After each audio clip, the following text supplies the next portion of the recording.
मंदिर की बोली अलग है, मंदिर का स्वरूप अलग है। मंदिर में जो दान देता है वह दान देने के बाद उससे अच्छे कार्य होते हैं। पढ़ाने वाले को दान देने के बाद पढ़ा दिया, पढ़ाने के बाद वो क्या करेगा? हमारे यहाँ दान में हमने भी पहले ये सोचा करते थे कि आप लोग इन कार्यों में मंदिर में बहुत जल्दी दान दे देते हैं और जितना कहो उतना दे देते हैं, कर्जा करके भी दे देते, शक्ति नहीं है तो भी दे देते, लेकिन दूसरे लोगों कार्यों में नहीं देते। महाराज के लिए आहार लगाने के लिए एक महाराज है, 10 चौके लगते हैं और महाराज थोड़ा लेते हो और इतना बनाते हो। बेचारे गरीब कितने भूखों मर रहे हैं, वो दरवाजे मांगने खड़ा है तो उसको बासी रोटी भी नहीं दे रहे। तो मैंने सोचा ये तो गलत है। जब जैन दर्शन को पढ़ा तब पता चला गलत नहीं है, उपयुक्ता है।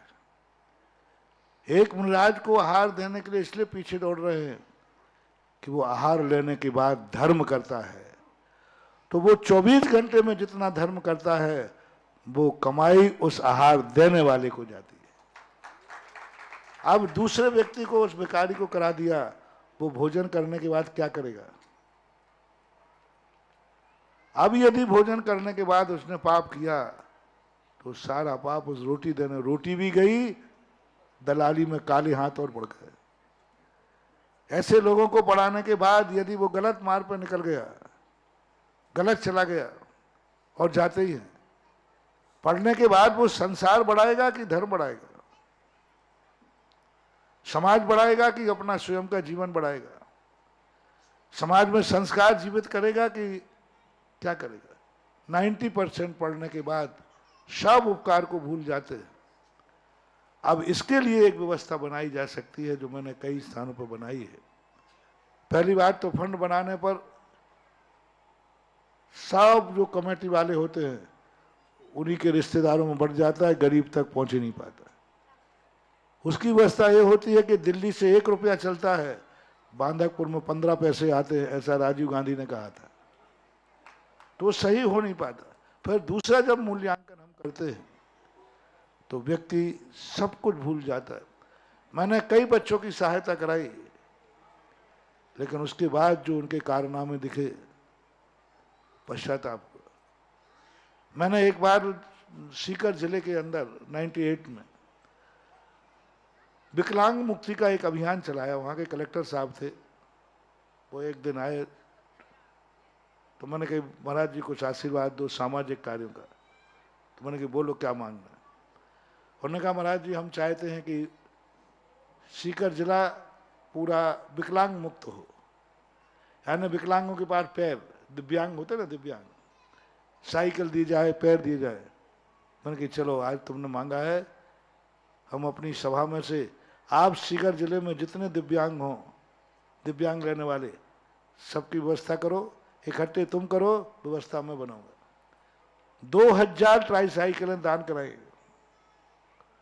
पैर सब पूरा, बहुत बहुत बड़ा कार्य हुआ था। एक दिन मैं शौच के लिए जा रहा था, एक विकलांग ट्राईसाइकिल पे बैठा हुआ गुलेल से पक्षी मार रहा था और उसने मुझे देखते ही 2 पक्षी मार चुका था।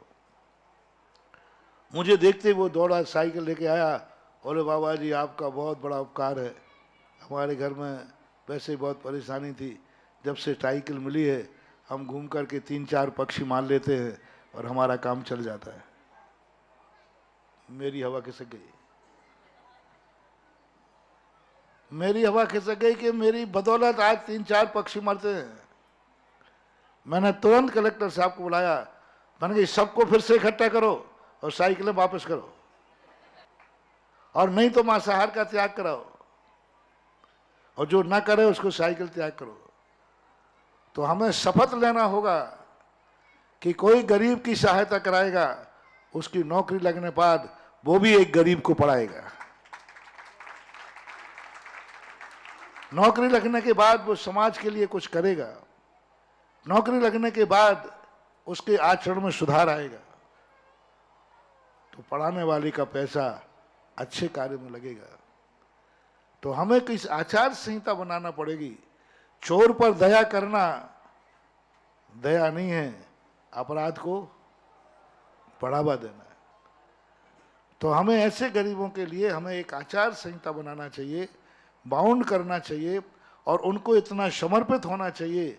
तो आज भी दुनिया में अच्छे नंबर लाने वाले गरीबों की सहायता के लिए हजारों हाथ खड़े हुए हैं, वो तैयार हैं। उनकी गारंटी लेने वाला चाहिए कि हाँ, ये बनने के बाद अच्छा इंसान निकलेगा।